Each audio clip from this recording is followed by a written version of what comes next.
McLaren driver Fernando Alonso finished 16th in last year's Canadian Grand Prix. McLaren are braced for a difficult race at this weekend's Canadian Grand Prix. The team feel the Montreal circuit, where straights and slow corners predominate, will expose their car's two biggest weaknesses, which are in those areas. This will certainly be a tough circuit for us, but we're making progress race by race, said the McLaren driver, 36. Sunday's race will be the 300th Grand Prix for Spain's two-time world champion Fernando Alonso. A little bit of the drama or changeable weather we've seen in Canada so many times could offer us some opportunities.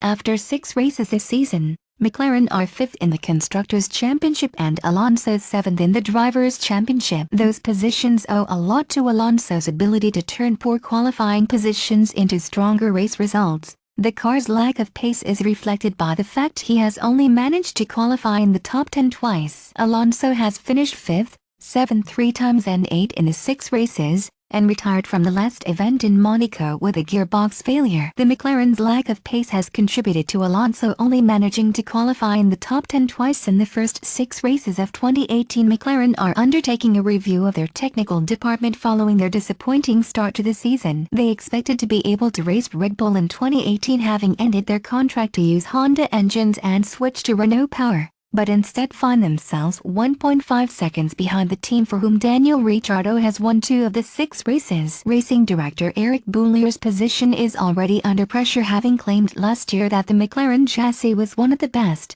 only to find this season that was not the case. How to follow the Canadian Grand Prix on the BBC said of the Canadian race, "We know it won't be an easy weekend for us, but it's important we focus on getting ourselves in the most representative grid slots we can to be able to fight on Sunday. We've had a couple of difficult weekends, so hopefully in Montreal we'll be able to see further progress and bring home some points."